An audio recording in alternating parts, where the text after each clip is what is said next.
Well, hi, everybody. I'm Don Stewart, and welcome to our second edition of Breaking News of this Thursday, the 20th day of March, the first day of spring here in the Northern Hemisphere in 2025. Now, the stories in this episode of Breaking News will continue to further demonstrate the accuracy of Scripture as we see here every single day. This includes what's going on with Israel with its fight against Hamas, according to the testimony of two released hostages. We also have the warning of the mayor of the town that borders Gaza. There's also a second missile launch today from the Houthis there in Yemen, and more information about a possible attack by the U.S. and Israel on Iran. So these stories just keep on a coming. So let's get right to them. Headline number one, Eli Sharabi. He was one of the hostages that was previously released. He actually addressed the United Nations Security Council, and he said, "Your aid was feeding terrorists. We had to beg for food." This is quite the emotional article here, but it's important we understand this. Captivity survivor 53 was held hostage by Hamas for 491 days. He questioned international organizations' inaction. Where was the UN? Where was the Red Cross? Where was the world? El Sharabi was held hostage by Hamas. He's 53 years of age, again, for 491 days before being released in the more recent hostage deal. He addressed the Security Council today on Thursday, delivering a harrowing account of his captivity. "I have come back from hell," he said. "I was kept underground, starved, beaten, and chained like an animal. For 491 days, I begged for food, begged to use the bathroom, begging became my very existence." He was a resident of Kibbutz Be'eri. He was abducted on October 7, 2023, when Hamas terrorists stormed his home. They murdered his wife, Leanne, and their two daughters, Noya and Yahel, and dragged him to Gaza. "The last thing I told them was, 'I will be back.' I had to believe that," he recounted, "but I did not know. I should have said goodbye forever." He did not know, in fact, his family was dead until he was released from captivity. Held deep inside Hamas tunnels, he lost over 30 kilograms. A kilo is 2.2 pounds, so that's 60 some odd pounds he lost. Suffered repeated beatings. "I was given one piece of pita a day, maybe a sip of tea. We had to beg for food. Sometimes, if we begged enough, we would get something extra. We had to choose an extra piece of pita or a cup of tea." Sharabi's brother Yossi was also taken hostage, but later died in captivity. His body remains in Gaza. Hamas took pleasure in showing me his picture. It was like they had brought a hammer down upon me. He also recalled how Hamas terrorists feasted on stolen humanitarian aid while hostages starved. "I saw Hamas terrorists carrying boxes with UN and UNRWA emblems into the tunnels. They ate like kings while we wasted away." Israel's UN Ambassador Denny Danon condemned the international community's silence since October 7th. Now get this. This chamber, the United Nations Security Council, has passed, international community here, has passed 77 resolutions, 77, not one of them condemning Hamas, Danon said. "You speak of human rights, but you ignore the most horrific abuse of this war. The UN's inaction on the hostages is a moral collapse of the highest order."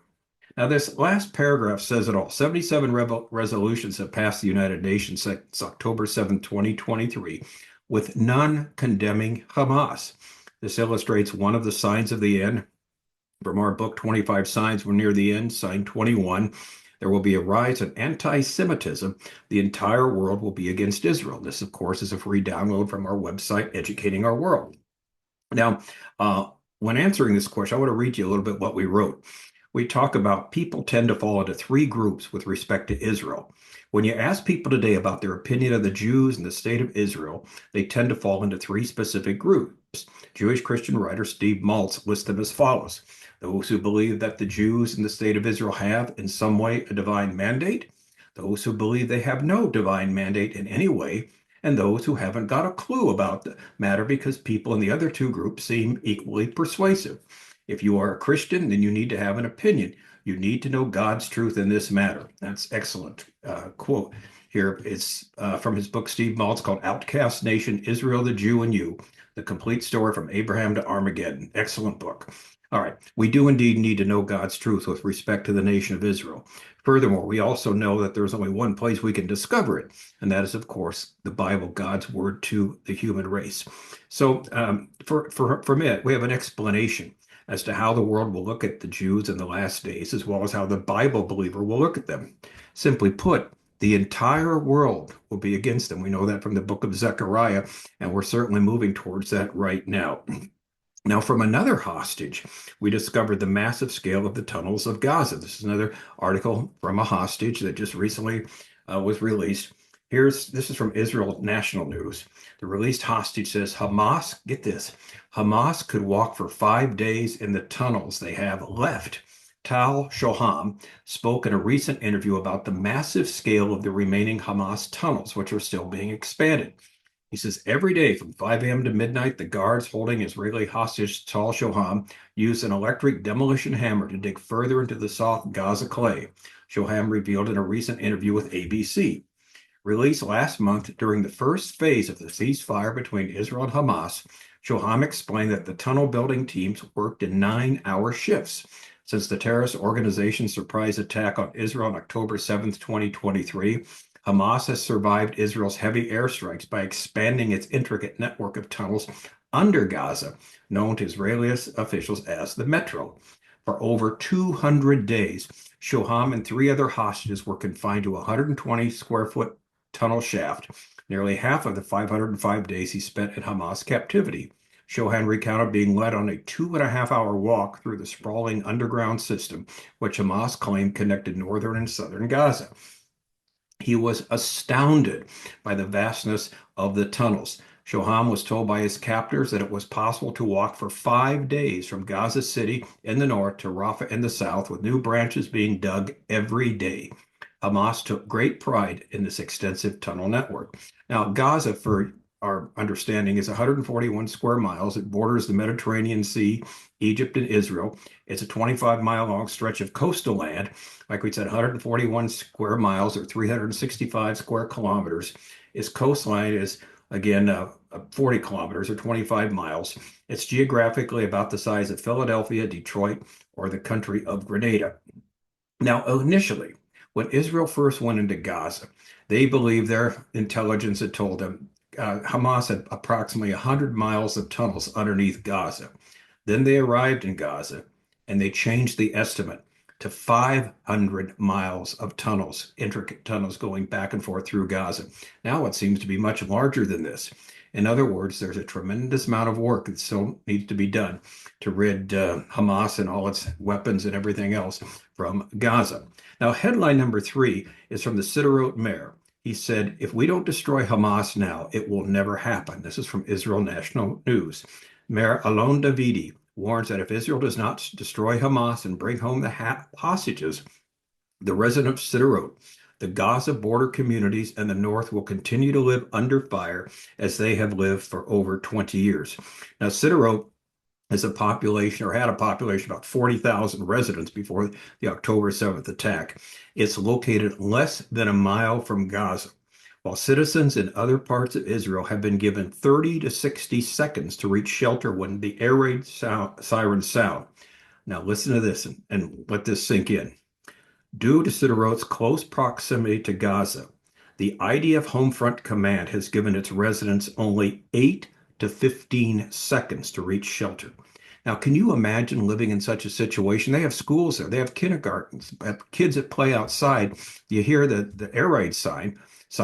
You got anywhere from 8 to 15 seconds to get underground because there's shelters everywhere. And you have to always, every day, every moment, every day, whatever you're doing, whether you're shopping, whether you're running, whether you're out doing whatever it might be there, teaching school, playing with the kids in kindergarten or whatever it might be, you always have to have in the back of your mind, where's the closest air raid shelter? I need to be able to get to it in about 10 seconds. So that's why you can't stray very far from that. So basically, as this mayor says, we've been facing this for 20 years. It does seem to be now or never as far as these citizens are concerned. You have to defeat Hamas.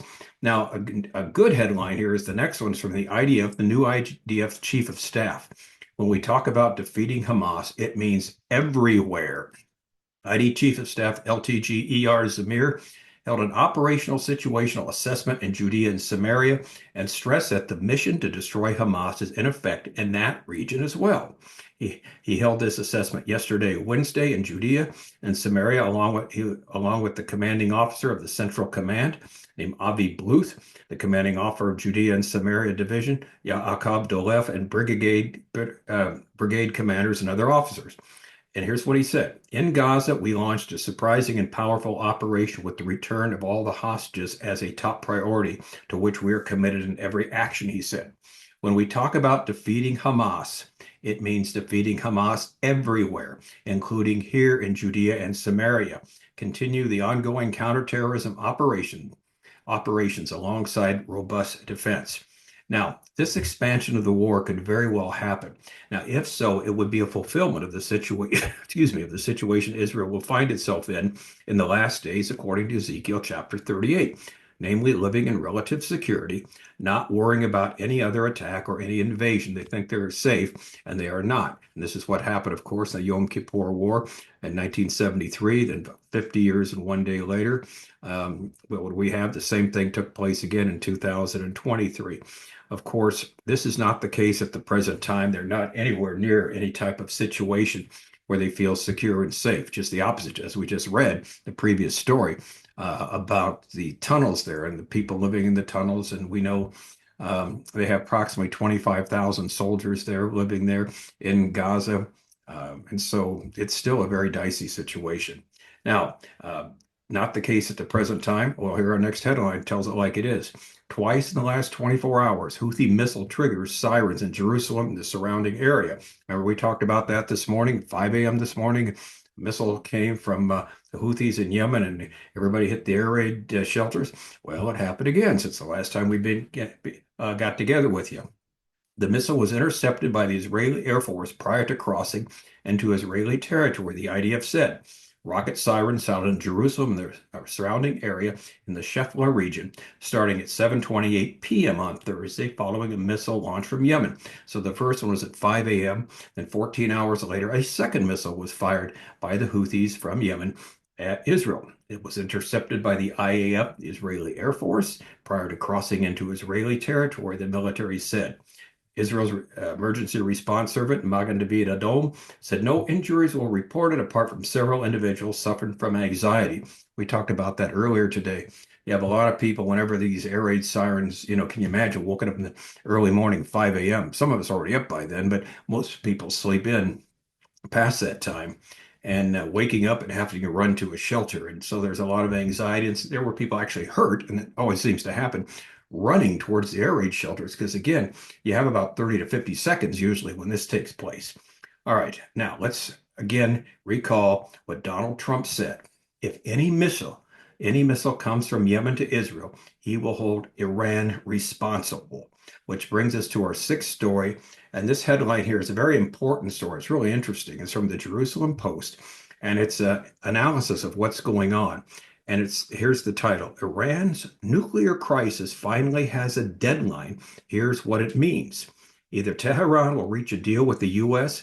and the E3, that's the three European countries, in the next 2 to 3 months, or it will face global sanctions and possibly an Israeli Air Force strike.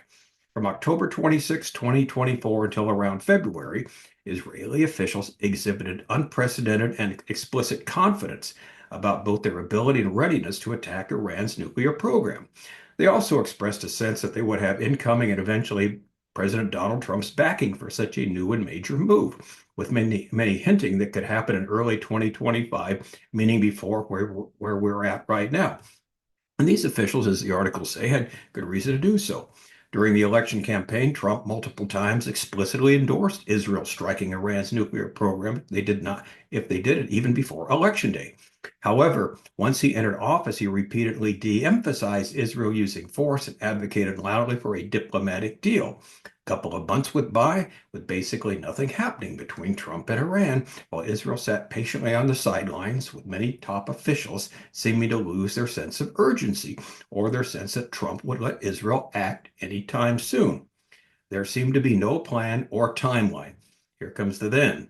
Then on Wednesday, yesterday, it was leaked that Trump had given Iran 2 months 2 months to cut a new nuclear deal to replace the 2015 deal, which has mostly fallen apart.